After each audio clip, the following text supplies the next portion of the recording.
yeah. Listen.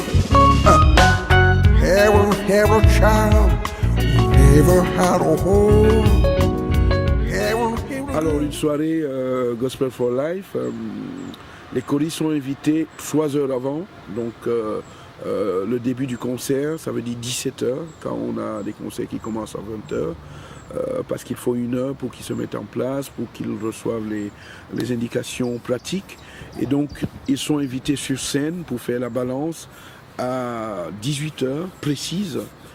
Il est vraiment important que les choristes soient là à l'heure, parce que quand il y a des choristes qui arrivent alors que le groupe est en place, il y a parfois au niveau de l'organisation quelques soucis, parce qu'il faut prévoir les praticables pour tous et que les places soient attribuées.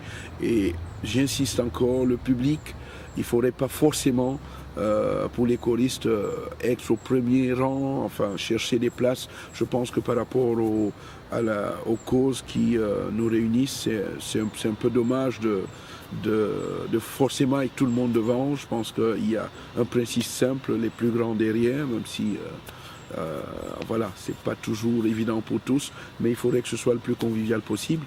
Donc les choristes sont mis sur scène à 8h, donc de 18h à 19h, nous répétons les chants, l'entrée, la sortie, j'explique un peu le spectacle, s'il faut taper des mains, comment est-ce qu'il faut réagir, comment il faut descendre, comment il faut monter sur scène. Et ensuite, de 19h à 20h, les choristes reçoivent leur tenue.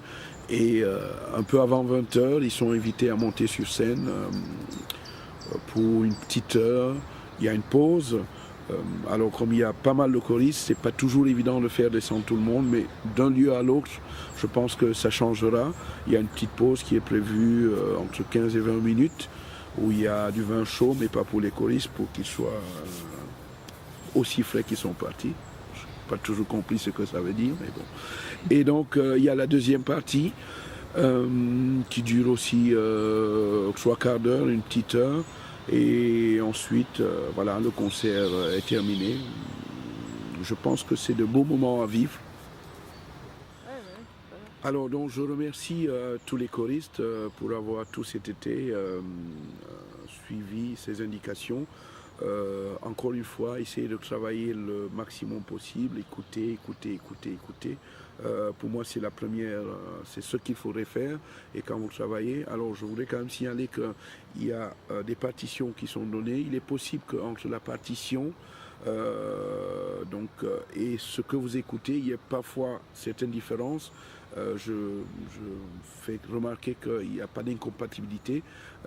Essayez de travailler avec le support qui vous est le plus familier, mais écoutez, parce que c'est en écoutant qu'on a vraiment l'énergie qu'il faudrait pour un chant. Et donc je vous souhaite une bonne fin de répétition et au plaisir de vous revoir dans quelques jours pour la première série de répétitions. Merci.